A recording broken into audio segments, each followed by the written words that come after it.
अस्सलाम वालेकुम नादरीन, मैं हूं अदील हैदर और आप देख रहे हैं लीगल एंड इकोनॉमिक डिस्कशंस। नादरीन, ज़राअत हमारे मुल्क, हमारे पाकिस्तान की एक रीढ़ की हड्डी उसे तस्वर किया जाता है और पिछले 2 सालों में जो ज़राअत के साथ हो गया है उससे अभी तक किसान संभल नहीं पाया और उसकी वजह से जो ज़राअत की ग्रोथ है वो भी बहुत हद तक कम हुई है और जो किसान है उन्हें बहुत नुकसान हुआ है। और ये एक बताया जा रहा है कि ये तकरीबन 2200 अरब रुपए का जो ज़राअत सेक्टर है किसानों को वो नुकसान हुआ है। वो उसकी क्या वजह थी?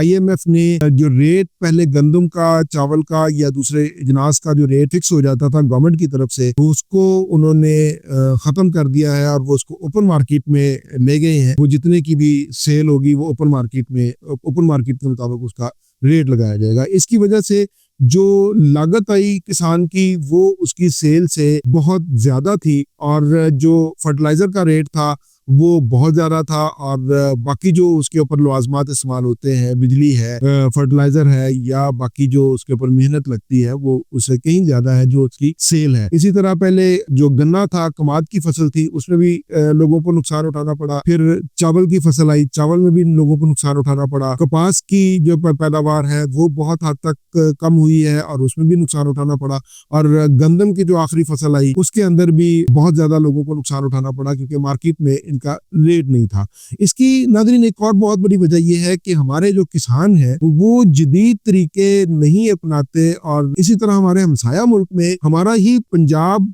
की ही धरती है, जो जमीन है, वहां से वो जदीद तरीके अपना के अपनी यील्ड को बहुत ज्यादा कर लेते हैं और हमारे यहाँ अभी तक वही जो कन्वेंशनल तरीके हैं, जो पुराने तरीकेकार हमारे जो बुजुर्ग करते आए हैं, इस्तेमाल करते हैं, आज भी हम वही इस्तेमाल कर रहे हैं और जदीद तरीकों को किसान अभी या इस्तेमाल नहीं कर रहा या बहुत कम इस्तेमाल हो रहे हैं, जिसकी वजह से हमारी यील्ड भी कम है और हमारे किसान को नुकसान भी उठाना पड़ रहा है। और इस दफ़ा जो GDP की जो एग्रीकल्चर सेक्टर की जो ग्रोथ आई है वो 0.56% है, जो कि अभी ये भी गवर्नमेंट के फिगर्स हैं जो कि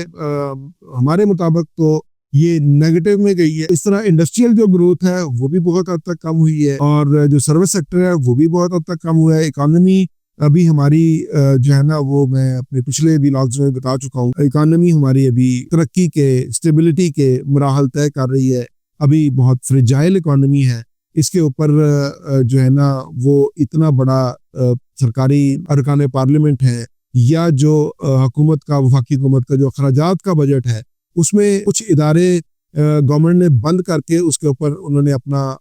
एक खर्चा कम करने की कोशिश तो की है, मगर जो वफाकी अखराजात हैं वो अभी भी बहुत ज़्यादा है, उनको भी कम करने की ज़रूरत है। क्योंकि हमारी जब एक बड़ा नॉर्मल सा असूल है, बड़ा जनरल सा असूल है कि जब हमारी घर की किसी की इनकम कम होती है तो हमें डेफिनेटली अपने खर्चे कम करते हैं, तो खर्चे कम करके अपने इनकम और अपने अखराजात को बैलेंस करते हैं। मगर यहाँ पाकिस्तान में हमने जब से संभाली है तो हमने खसारे का बजट ही देखा है, मरहूने मिन्नत ही रहे हैं, कभी IMF, कभी वर्ल्ड बैंक, कभी दूसरे मालियाती इदारे, एशियन डेवलपमेंट बैंक, और इनसे कर्ज लेके ही हम चलते रहे हैं। अवाम टैक्स दे रही है, उसके ऊपर बोझ बढ़ता ही चला जा रहा है और इस दफा जो टारगेट सेट किया गया है टैक्स रेवेन्यू जो है वो 14,131 अरब रुपए है, जिसे अब FBR कैसे पूरा करेगी ये एक अलग सवाल है। आज के लिए इतना ही, इजाजत दीजिए, अल्लाह हाफिज।